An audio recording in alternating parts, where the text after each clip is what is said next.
If you're at all familiar with my reviews of the Mazda CX-90s, there won't be much of surprise when it comes to my thoughts towards the CX-70.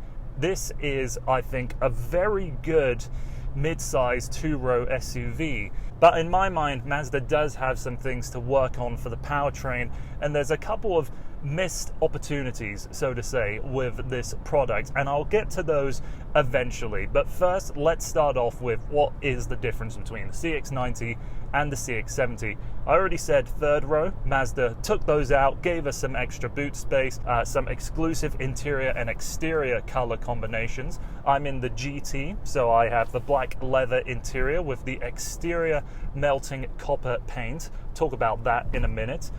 You do have the red garnet leather option on the top GT as an interior choice as well, and there's a couple of other styling changes. For one, you have a different mesh pattern in the grille, different lower fascias, and actually no chrome on the exterior as well, so maybe that would be the quick cue at a distance to know if you're looking at a 90 or a 70. You can see that the melting copper exterior adorns this CX-70, which got some mixed opinions when asking around. A lot of people just didn't like the color, just thought it was a bit related to, let's say, fecal matter of an infant. I don't think it pictures very well, this color, but you can see that there are a lot of different shades of brown and even little tinges of pink and purple if you catch it in the right light. So that's why I really like this color.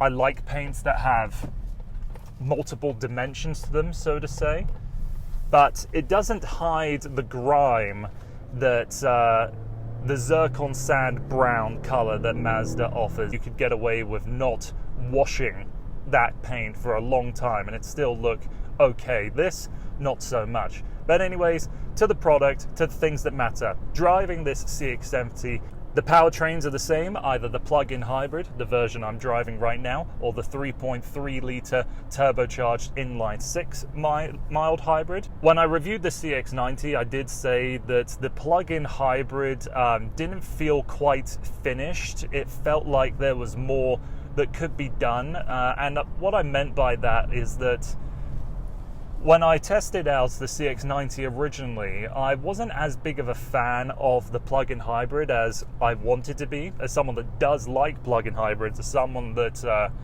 talks their praises quite frequently, this is the only product, or that was the only product, and this now adds on to that, where it's the only plug-in hybrids of a vehicle that I wouldn't choose over the normal version. And the issues with the CX-90 are the same issues that I have here in the CX-70, is that the 2.5 litre 4-cylinder engine, the electric motor, the 17.6 kilowatt hour battery, and the 8-speed transmission all at times individually and collectively feel just a little bit clunky. So for example, the electric motor is between the engine and the transmission. So when you're in EV mode and using up the 42 kilometers of claimed electric range, you are shifting gears, meaning that the delivery of power and the transition between gear to gear isn't smooth. There's always this little tap. It's not a kick to the back of the head, but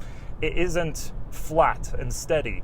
It does feel like when you drive a plug-in hybrid from Toyota or one of the Korean brands, they've got that figured out. Mazda feels a couple years behind, and it does feel that way with the regenerative brakes as well. Sometimes they don't feel consistent. Sometimes they feel like the pedal's just going a bit too long unsuspectedly. I don't like that, but I do think Mazda is capable of fixing these things over time. This is a first generation plug-in hybrid powertrain for them, so improvements are to come, and it's not terrible. It doesn't feel irritating to drive, but it does feel like it's 5 or 6 years behind in terms of refinement of the powertrain against the best in the business. The net horsepower and torque output for this powertrain is 323 horsepower, 369 pound-feet of torque. And to charge this up on a level 2 charger, the 17.6 kilowatt-hour battery will take 1.3 hours, 6.4 hours if you're on a conventional level 1 socket. So more than conceivable that you could just operate this car in EV driving on your daily commute and charging it up overnight or at the office and never burn a gallon of gas. One of the missteps with the powertrain though is that I don't like how you have to search through a menu to get to the regenerative braking modes. You only have 2, normal or high, and I just think if you're sharing this vehicle with your partner, your family, whoever,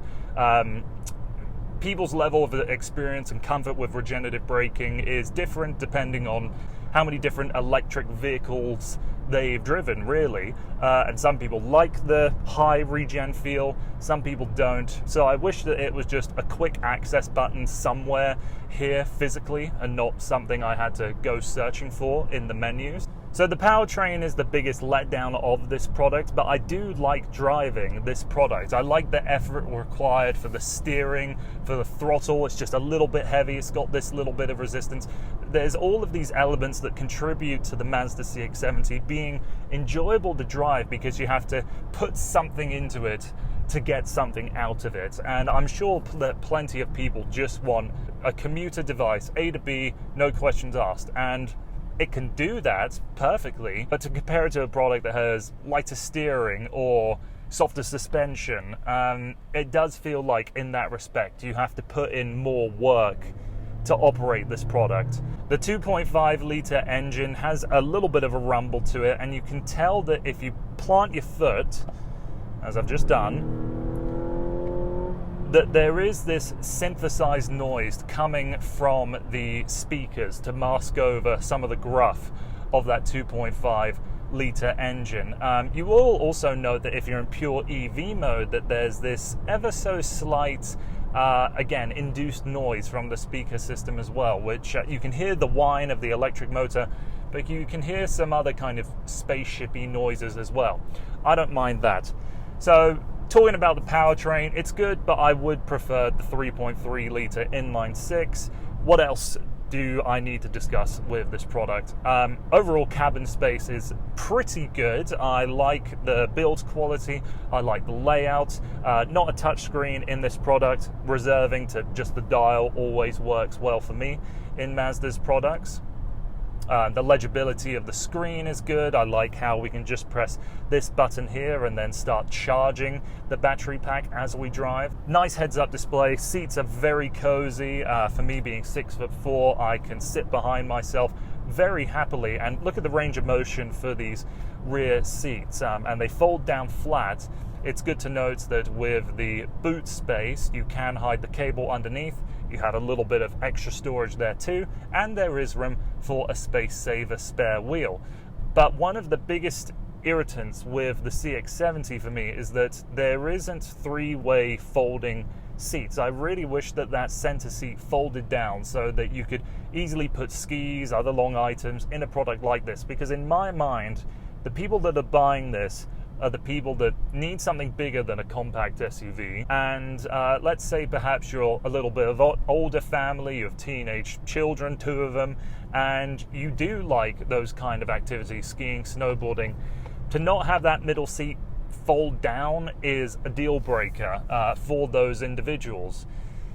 So I think that's really the biggest missed opportunity with this product. If it really mattered, at the end of the day, buy a CX-90 with the captain chairs. That will solve that problem. But I don't know, Mazda, you can figure it out. You can do it. Getting onto the highway, it's quiet, the suspension is complacent, visibility all round is fairly good, and the 12-speaker Bose sound system in this product is quite likable. So to wrap everything up with this product, the CX-70 plug-in hybrid isn't the version of this product that I would take. It just doesn't quite match the level of refinement of the 3.3 litre inline 6, and that's a brand new engine that I feel like we need to commend Mazda for developing anyhow. So plug-in hybrid, not the one for me, but certainly plenty of reason to buy it. realistically, at the end of the day, you'll determine what's best for you. And with the CX-70, if you're looking for a mid-size 2-row SUV, no matter what powertrain, it should be at the top of your list. So thank you very much for taking the time to watching this video, and I hope to see you again on the channel soon.